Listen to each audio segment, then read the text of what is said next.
Esse homem quase morreu numa montanha, e não foi por azar, foi por submissão. Todo mundo está rindo do caso do Beta da Montanha, estão rolando por aí memes, piadas. O caso saiu até no programa do Fantástico e rolou até contrato com o Burger King e a HBO Max. Mas quase ninguém está falando da verdade incômoda por trás disso tudo. Esse caso não é só sobre um homem ingênuo e uma mulher irresponsável. É sobre como a sociedade lucra com o homem fraco. Se você acha que esse cara foi só azarado, fica aqui no vídeo até o final, porque o que aconteceu com ele acontece todos os dias, só que sem câmera, sem patrocínio e sem final feliz. E eu até me lembro de ter falado brevemente sobre o caso no meu canal principal, Caos Nilista, que está inclusive bloqueado por 7 dias pelo YouTube,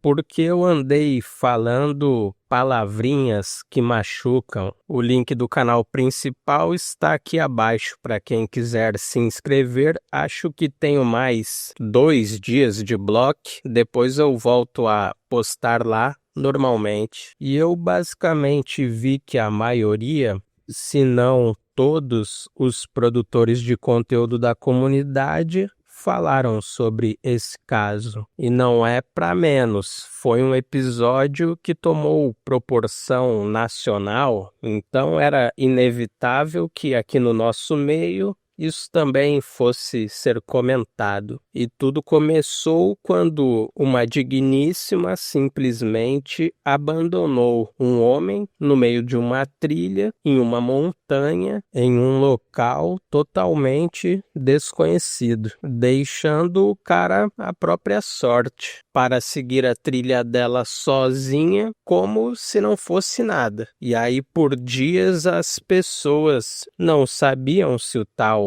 Beta da Montanha estava vivo, se tinha sobrevivido, sequer se ainda respirava. E quem já fez uma trilha sabe que qualquer coisa pode acontecer, ainda mais quando você está sozinho, perdido, sem referência nenhuma. E na minha opinião, ele só sobreviveu por muita sorte, apesar dele também ser jovem, ter um bom condicionamento físico e, ao que tudo indica, ser um bombeiro. Mas vocês podem ter certeza que a sorte jogou muito do lado dele. Em outro cenário, o final teria sido bem diferente. E desde o desaparecimento dele, a mídia passou a repercutir os acontecimentos e as pessoas foram tomando consciência do absurdo que toda essa história representava. Ficou evidente o nível de irresponsabilidade da digníssima, alguém que simplesmente brincou com a vida de um ser humano de forma leviana e, ao que tudo indica, com um certo grau de sadismo. É claro que ela tinha o direito de não gostar dele, de sentir asco e até outras coisas nesse sentido. E ela até tinha o direito de não querer mais conviver com o rapaz. Isso acontece. Quem nunca passou alguns dias em uma casa de praia, em um sítio ou em uma viagem e percebeu que simplesmente não se dava bem com determinada pessoa? Em casos mais extremos, ficou contando até os dias para não precisar mais vê-la. A convivência revela o que uma conversa por WhatsApp ou uma saída ocasional para um bar jamais revela. que são os traços de personalidade da pessoa, os defeitos e até comportamentos difíceis de se tolerar. Mas a questão maior aqui foi o contexto no qual os dois estavam inseridos e na forma com a qual ela descartou o rapaz, colocando até a própria vida dele em risco. E o problema começa de fato, principalmente quando fica claro que o rapaz tinha interesse nela. A partir daí, ele passou a tentar agradar, a se esforçar, a se provar. Os próprios vídeos gravados por ela deixam isso explícito. Ele assumiu o papel clássico do palhaço, do bobo da corte, tentando conquistar a aprovação feminina, enquanto era constantemente desdenhado e até ridicularizado. E imaginem então, nos raros momentos em que deve ter acontecido dela jogar um biscoito, uma migalha de atenção para esse rapaz. Ele devia se desdobrar ainda mais para ser solícito e agradável, um comportamento típico do beta bobo, desconectado da realidade e sem qualquer compreensão do que de fato gera a atração feminina. Porque, no fim das contas, a menos que o sujeito seja um shed, e mesmo assim com ressalvas. Porque quando uma mulher percebe que um homem se coloca em posição de submissão e implora por migalhas de atenção, sai agindo como bobo da corte, o sentimento que é gerado nas mulheres não é de empatia ou desejo, é de repulsa. Repulsa pela postura e, inevitavelmente, pelo homem fraco e inseguro que ela passa a enxergar. E isso independe do discurso. Mesmo aquelas que se apresentam como feministas empoderadas tendem a desejar a submissão dentro de uma relação. Claro que desde que o homem à frente delas represente ao menos algum valor e que seja um homem pelo qual elas sentem interesse.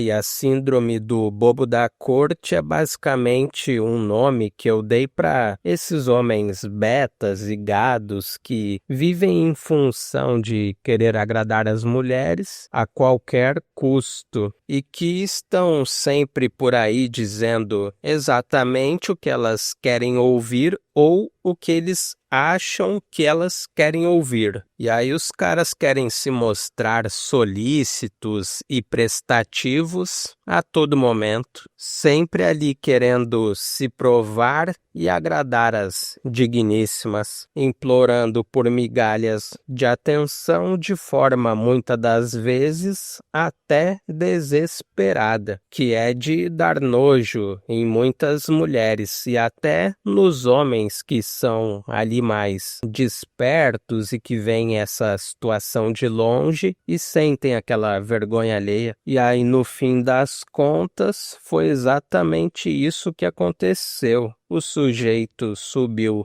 em uma montanha atrás de uma mulher nota 3.5, foi transformado em burro de carga, carregando coisa dela para lá e para cá e facilitando a vida dela em tudo que ele podia. Assumiu o papel do bobo da corte, sempre disponível, sempre solícito, sempre ali fazendo contorcionismo para tentar agradar, e nem assim ele escapou da sacanagem que ela fez com ele. Foi abandonado no meio do nada, largado para se virar sozinho, enquanto, ao que tudo indica, a digníssima seguiu a vida. possivelmente até para ficar com outro cara. É brutal, não sobra nada. O caso ganhou uma repercussão gigante, foi parar até no Fantástico e também nas maiores páginas de fofoca aqui do país. Se espalhou também por basicamente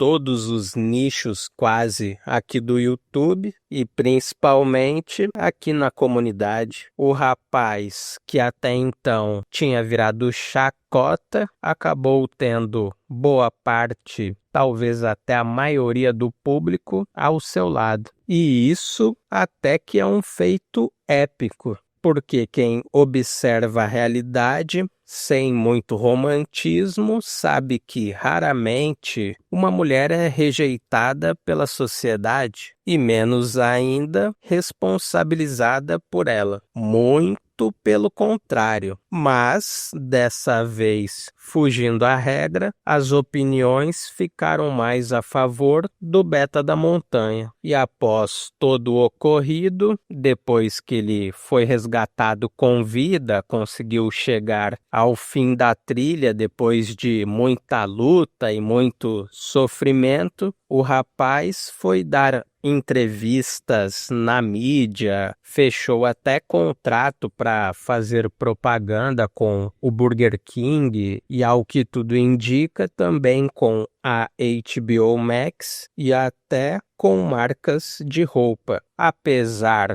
de tudo que aconteceu, ao menos até aonde se sabe, ele acabou dando a volta por cima. E ele é um sujeito jovem, com a vida ainda toda pela frente, e talvez até esse episódio acabe abrindo outras portas e ele venha a ter mais oportunidades. E existe também a possibilidade de que isso tudo funcione como um choque de realidade ali para o Beta da Montanha e até como um impulso para que ele mude, amadureça e passe a enxergar o mundo com menos ingenuidade. E observando todos esses fatos se desenrolando, toda essa situação lamentável, eu cheguei a uma conclusão, que é de que o homem fraco e inocente é extremamente lucrativo para a sociedade. Ele serve exatamente para isso, para ser exposto, ridicularizado e humilhado em praça pública. A sociedade parece ter um gosto especial por homens indefesos, inseguros e emocionalmente expostos. E, na maioria das vezes, quando esse tipo de espetáculo acontece, há uma mulher no centro da narrativa. E, sinceramente, não me parece coincidência que estejam, entre aspas, cooptando esse rapaz por meio de patrocínios comerciais de TV e contratos de valores altos. O Beta da Montanha, ainda que por acaso e não por intenção própria, acabou escancarando algo que o sistema adora explorar: a imagem do homem como figura frágil, vulnerável e facilmente manipulável por uma mulher jovem, nem tão atraente, pouco articulada e pouco inteligente. E foi exatamente isso o que aconteceu. E eu até estranhei o fato de o Beta da Montanha não ter tido contato com nenhum canal da comunidade. Por exemplo, o Felipe Chaves, do canal Fúria e Tradição, que desde o início defendeu o rapaz, cobrou uma postura firme das autoridades contra a digníssima e fez uma cobertura séria, consistente e, de certo modo, até benéfica para o próprio Beta. Por uma questão mínima de gratidão, não seria absurdo imaginar que ele pudesse separar ali 10 ou 15 minutos para entrar em uma live ali no canal do Fúria e dar um salve, agradecer ou algo do tipo, mas não foi isso que aconteceu. Ele acabou se aproximando do circuito mainstream, Burger King, HBO Max e outras empresas alinhadas a uma agenda claramente progressista,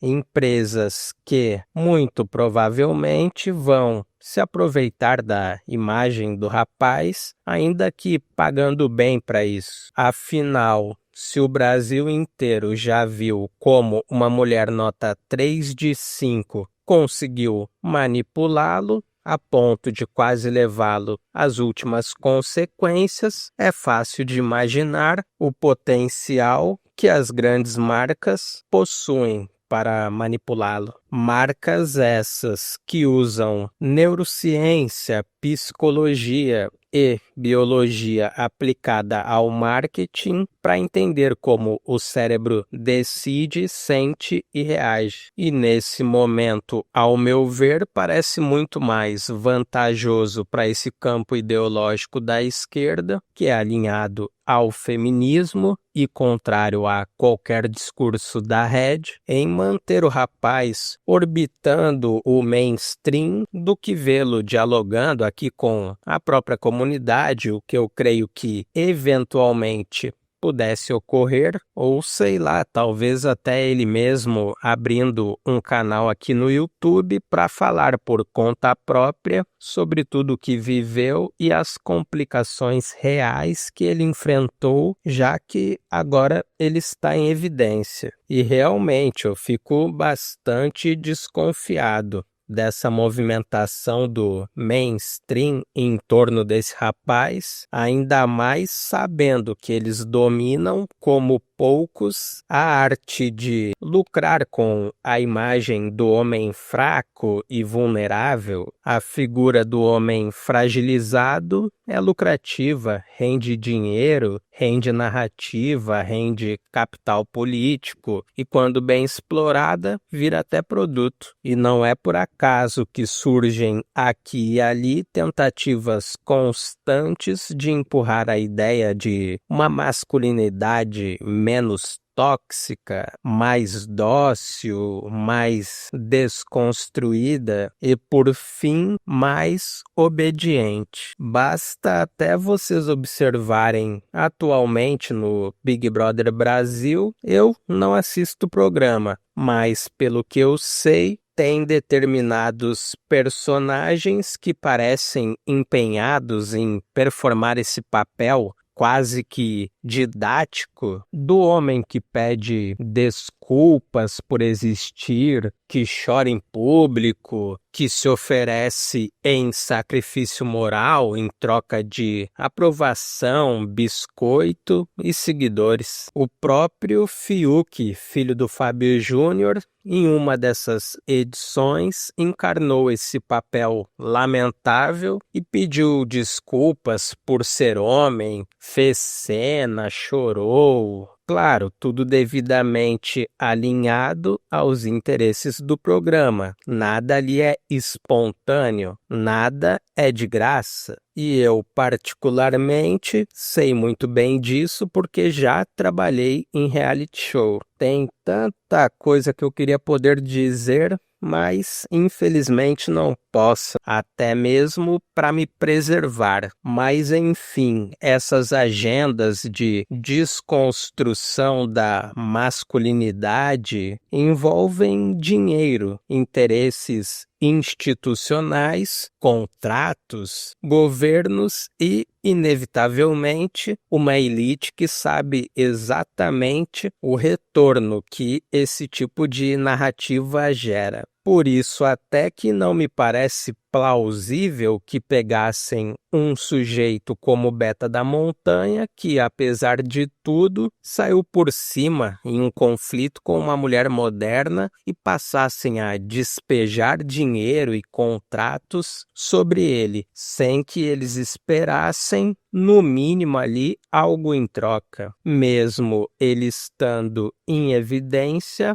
nada funciona assim. Com o tempo, vamos ver se essa desconfiança minha se confirma ou se foi apenas uma leitura exagerada da minha parte. De qualquer forma, vale o questionamento. E fica aberto aqui o debate abaixo nos comentários para quem quiser dar a sua opinião e também passar o seu ponto de vista. Outra coisa importante que precisa ser lembrada é que o caso do Beta da Montanha é uma exceção. Nesse caso, o bobo da corte se ferrou, mas, ao menos até onde se sabe hoje, no dia 1º de fevereiro, que é quando esse vídeo está sendo gravado, ele aparentemente deu a volta por cima. Está bem, ganhou dinheiro, entrou em evidência e colhe algum tipo de benefício disso tudo. Só que esse não é o destino da maioria dos homens que vivem com essa síndrome do bobo da corte. Na maior parte dos casos, acontece exatamente o contrário. Esses caras se ferram, se afundam e, em muitos dos casos, destroem a própria vida tentando agradar e se provar. Não é difícil lembrar de exemplos, quase todo mundo já viu algum caso assim de perto, seja no trabalho, na família, entre amigos. Basta puxar um pouco na memória para perceber que, fora dos holofotes e dos contratos, o final raramente é favorável. Também preciso lembrar que ninguém realmente sabe de fato o que esse rapaz viveu internamente e o quanto toda essa situação o abalou. Ele é muito jovem e, apesar do dinheiro e da fama repentina que vem adquirindo, não há como saber se ele vai carregar traumas duradouros em decorrência de tudo que lhe aconteceu. Lembrando que foi uma exposição rápida, intensa e que caiu sobre ele em um momento extremamente conturbado, delicado e até constrangedor. E é pouco provável que ele venha a público agora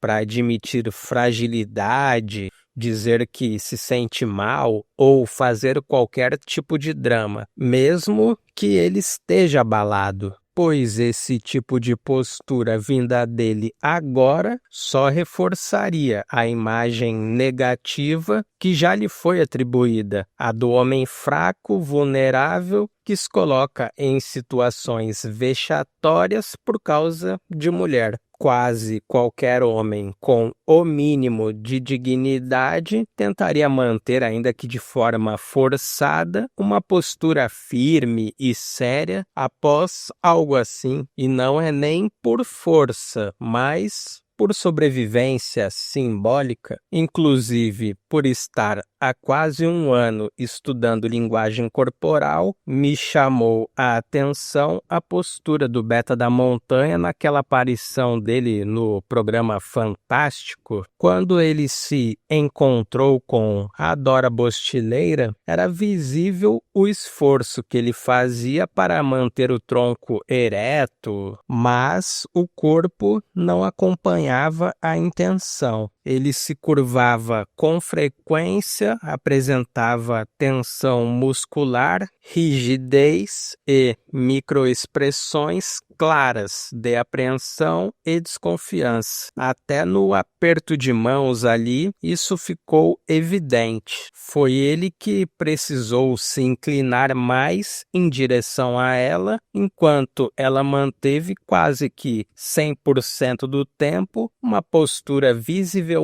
mais firme e estável, o que é um detalhe curioso, considerando que ela era a parte errada da história e não ele. Inclusive, para você que quiser entender mais sobre linguagem corporal, eu indico sempre o livro Manual da Persuasão do FBI, lembrando que seu corpo fala antes da sua boca e ele pode te proteger ou te expor. Aprenda a ler, influenciar e se defender com este livro e não seja mais facilmente manipulado. Link do livro aqui na descrição deste vídeo e também nos comentários abaixo fixado. E no fim das contas, todo mundo saiu ganhando com esse caso. O Beta da Montanha agora colhe os frutos e benefícios, dinheiro, visibilidade e algum tipo de